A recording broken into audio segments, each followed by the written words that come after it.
Hello mga kabibig, welcome back sa aming bagong YouTube channel.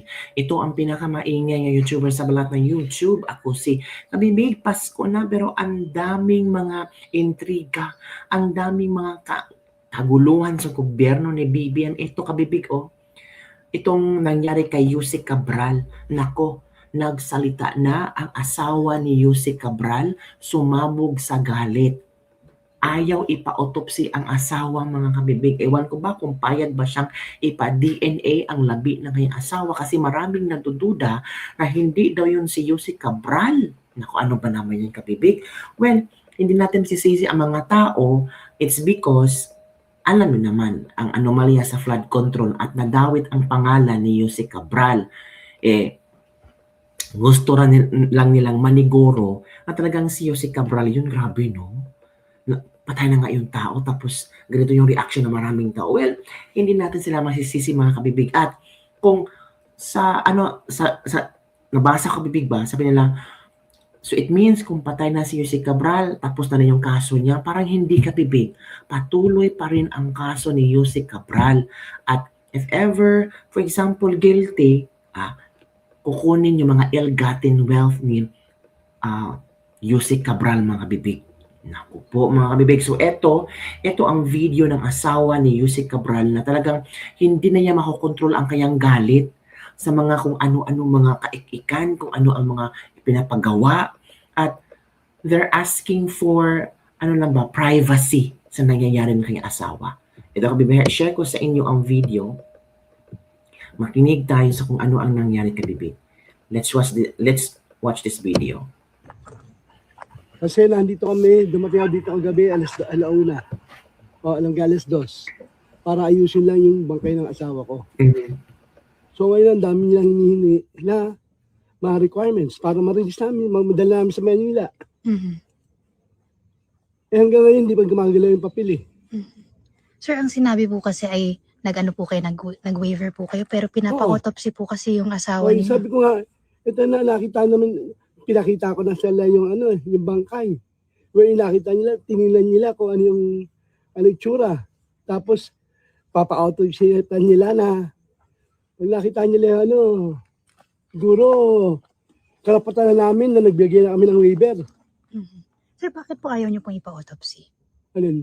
Yung ba't na papa-autopsy pa? Nakita mo na yung sarili mo na yung sarili niya na hiwain mo pa? Mm-hmm. Kasi nakita na ako na in-autopsy, binubuksan buo. Mm-hmm. Tapos bayaan lang, iiwan na lang mm-hmm. ng mga mag-autopsy. Mm-hmm. Ikaw ba gusto mo namatay ka na? Gusto pang yun? Mm-hmm. Gusto mo makita pa na naghirap na yung tao tapos ihiwain mo pa? Mm-hmm. Para lang ano ang dahilan na wala naman sila nakita foul play. Mm-hmm. May kahilingan pa kayo sa government, sir? Hinihiling ko lang. Kasi ako galing rin ang gobyerno eh. Sobra yung yan na nagpakahirap ang asawa ko. 42 years in service. Tapos ayan ang nangyayari. Gusto ko niya magbigay ng reaction, sir, sa attention na binibigay na... Ako saan galing rin sa trabaho eh. Galing rin sa gobyerno eh. Kaya nga lumabas ako sa gobyerno eh. Sir, gano'ng kasakit sa pamilya niyo na naantala pa po yung pagpaproseso po sa bangkay ng asawa niyo? Nagluluksa po kayo. Para Tapos ang dami pa nilang requirements. So, ganun ba yung nagdudusa na kami tapos ito ang ramdaman mo, pahirapan ka pa. Pero sir, nakikilala niyo po yung mukha ng asawa niyo? Oo. Kilala ng anak ko, kaya bigay kami ng waiver. Ano pa doon silang punto? Mm-hmm. So, na para patunayan, gaano katagal kami nagsama ng asawa ko. Mm-hmm. Naniniwala po kayo, aksidente po yung pagkahulog niya? Kasi, ang punto lang naman doon, nagpunta siya dito para mag-unwind kasi masyado madaming pressure na. Mm-hmm. Kasi kaugnay po yan sa flood control, sir? Flood control. Siguro, kasi hindi kami nag-uusap tungkol sa sa kaso ng flood control. Hindi kami nag-uusap na pag yung isang kaso niya na sabi ka may attorney ka, bahala yung attorney mo Mm-hmm. Dahil kaming nag-usawa, iba yung namin, pareha kaming engineer, kaya ayaw ko namin ka ng professional jealousy. Kaya umalis ako sa gobyerno. Ang gusto niyo po, ma-release na po? Oo, yun lang gusto namin. magpapasko, makasama man lang namin yung asawa, mga kasama ko lang, asawa ko yung Pasko. Eh, sabi nga namin nagpaplano kami ng Pasko na yung pamilya, ayoko. Kasi, kaya ayoko yung mga anak ko, mahubuli sila. Nagtatrabaho ng maayos. Ngayon po sir, ano po yung mga documents pa na hinihingi po nila? Nila wala yung pipirman doktor. Death certificate. Yung nag-declare po na patay. Oo. Mhm. Sir, pinapa-DNA test din daw po. Oh, sabi ko, paano mag-swab ka nga lang, makakalaman mo DNA ng hindi ba? Parang napadaming proseso, pinapahirap. Eh kami na yung anak ko, tsaka yung ako na mismo nagsasabi, asawa ko yan. Nanay nila yan. But ano pa gusto nila i-prove? Maghanap sila ng ibang tao? Yun lang magiging reaction ko dahil kung ikaw man, gusto mo ba nakita mo yung magulang mo o yung anak, kasama mo sa bahay na asawa mo na nakita mo na nagka-disgrasya tapos gusto mo pabuksan mo pa yung kayo na siguro mag-umusga. So sir, para sa inyo, hindi po tumalon ng kusa yung Hindi. asawa niyo. Accidental. Siguro isang dente yun. Kasi sa akin, magkausap pa kami nung before that day. Ano po yung napag-usapan niyo, sir? Wala, gusto lang yun, sabi, mag-anuan ka muna kasi sabi ko pa sa kanya, ba't hindi ka umatin nung ICI meeting, nung hearing, yung 15. Then sinabi ko sa kanya, sabi niya, sige, sabi ko, kausapin mo yung lawyer mo, mag-usap kayo, dahil hindi tayo nagpapakailaman sa trabaho yan Hindi ako nakikialam ng trabaho Sir, last na lang, nasaan yung cellphone at mga gadget po? Ako hindi pa nakikita, simula dumating ako dito. Kasi inasikasa ko siya. So yung gamit, wala akong nakitang gamit. Sabi po kasi sinuli sa inyo. Wala siya solid. Ako dumating ako dito alas 2. Sabi nila sinoli. So wala pa ako nakita. Kinausap ko anak ko, wala silang gamit na Askas ko yung maraming gamit. Siyempre, askas yung namin tao. Yun, kabibig ha. Yun ang statement, yun ang interview ng asawa ni Yussi Cabral. Sabi niya, asawa ko yan, nanay nila yan, but ano pang gusto nilang i-prove? Kasi ayaw niya ipat-autopsy. I think we need also to respect the privacy of the family. Parang aksidente yata si Yussi Cabral. At alam din niya na si Yussi Cabral ay magpapahangin, mag-unwind muna kasi sa daming problemang nangyayari sa buhay nila ngayon. So, maybe, gusto lang mag-unwind. Baka, di ba sabi ng driver na gusto ni Yussi Cabral na mag-unwind, pahinga muna, mag-inhale, exhale. Baka that time is lang siya, hindi natin alam kabig, pero sabi niya na aksidente ang asawa niya. O eto naman ang komento ng ating mga netizen. If I were a family member, I would like to know every detail on how she died. If I were a family member, the death is not normal death. I would like to have an autopsy, of course, to bring justice and peace for my family. That's the POV from Lily Malinaw Frias. Bro, took the payment in exchange. Cooking show pa DNA test. Ritoki is waving. Ano ba niya? Is waving. Waiting for Hopper to check the body if it's stuffed with cotton. Ano ba naman to? Autopsy proves the cause of death. Driver must also undergo intensive police interrogation because was supposed to be the last companion before ex-DPW's Undersecretary Maria Catalina Cabral allegedly fell into the ravine. If I were a family, I would feel it's important to seek an autopsy in order to find clarity and pursue justice. Ito yung mga if I were part of the family and the death was not natural, I would agree to an option to seek truth and peace. Personally, the husband's reluctance feels concerning and naturally invites questions, sabi ni Giselle Tomas. So ito yung mga komento ng ating mga netizen hinggil sa ayaw ng asawa ni Yussi Cabral na ma-autopsy ang kanyang mga labi, mga bebe. Pero may may karapatan naman sila. Kasi, di ba mga kabibig? So, ano ang iyong reaction hinggil dito mga kabibig? Pero, itong si Congressman Leandro Leviste, meron siyang binulgar na kung saan posibleng makakatulong sana sa kaso ni Yussi Cabral. Ito kabibig, pinag-uusapan din ito ngayon kabibig. So, let's watch this video kung ano ba talaga ang nangyari. Kabibig.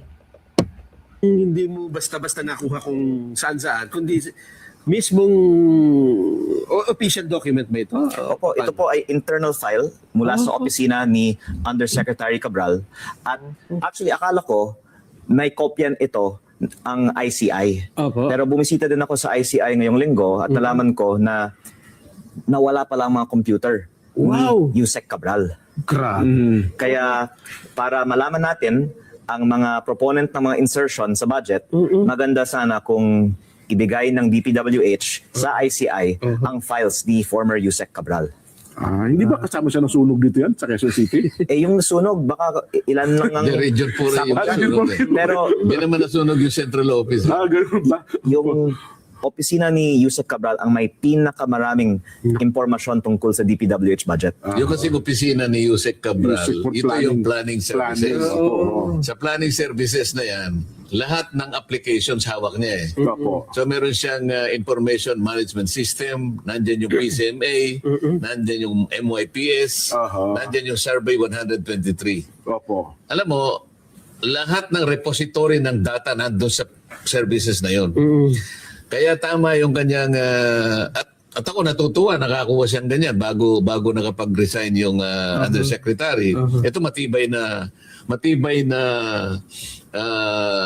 ebidensya ito. Yung sinasabi niyang bentahan. Example ng bentahan kayong dalawa congressman. Opo.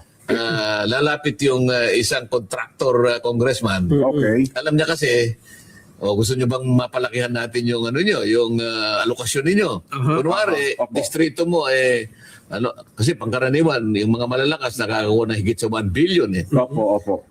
Pagkatapos dadagdagan niya halimbawa, hindi lamang yun. Una, bibilihin niya na yung sa inyo. So okay. sabi niya, Congressman Jen, Opo. May allotment ako eh. May pera, may ako, bondo. bibiling ko na yung yung allocation nyo. Opo. Pag binili niya, siya nang mag-execute. Sana mag-implement.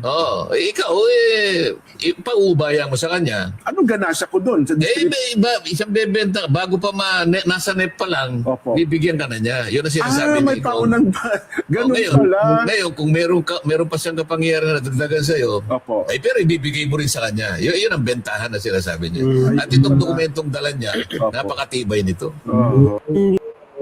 So yun pala, madami talagang dokumento si Yusek Cabral. Ito nga ang sabi ni Leviste sa kanyang post kanina, mga kabibig, share ko sa iyo yung mga updates niya dito. Sabi niya dito, mga kabibig, ang files ni Yusek Cabral ay inaprobahan ng DPWH na ibigay sa akin noong September 4. Ipinakita ko ito sa ICI noong November 18 at 19 at sa Ombudsman noong November 26. May kopya rin ang DPWH nito. Ayan, kabibig. May listahan sa computer ni Yumaong Yusek Cabral ng lahat ng proponents ng DPWH insertions. May ilang may kopya nito. Kung lumabas lang ito, tapos na ang mga investigation. Ayun, kabibig. Yun ang mga impormasyon ni Leandro Leviste. So yan, kabibig, ang ating business libak-libak for today. Sa inyong palagay, may karapatan ba ang asawa ni dating Yusek ng DPWH Cabral na hindi niya hayaan magkaroon ng autopsy ang bangkay ng kanyang asawa? Comment down below and don't forget to like, subscribe, and share this video para sa mga latest trending news na ating pag-usap-usapan. Bye everyone! See you next time and have a blessed Christmas! Malapit na ang Pasko. Malapit na, excited ka na. Pero sa daming problema ng Pilipinas, parang maapektuhan ka rin. Sobrang taas ang mga bilihin, hindi mo alam kung, ay naku, basta. Yun lang kabibig, may stress tayo. Yun lang kabibig, balik na ulit sa flood control ang pag-usapan natin. Diba? Yung mga chika nila tungkol kay VP Sara, Madriaga, plunder case, ay, gusto sana nilang tabunan ang flood control projects. Nako, yung itong pagkamatay ni Cabral, parang bumangon, bumalik ulit, at pag-uusapan ulit ang flood control system at itong issue na nawawalang computer ni ni Yusek Cabral, pag-uusapan talaga to at maraming gustong magkaroon ng investigasyon sa pagkamatay ni Yusek Cabral. And I'm sure uunahin nila ito kasi it's a big question for the common people na ano ba, pinatay ba siya, napakamatay ba siya, tinulak ba siya, or kung ano-ano mga nasa utak ng mga tao ngayon. It's because it's related to flood control project at hindi talaga yan matapos-tapos hanggang walang makukulong na hindi yung maliliit na isda, yung mga big fishes dapat ang makulong. Yun lang kami, big. Bye everyone. See you next time.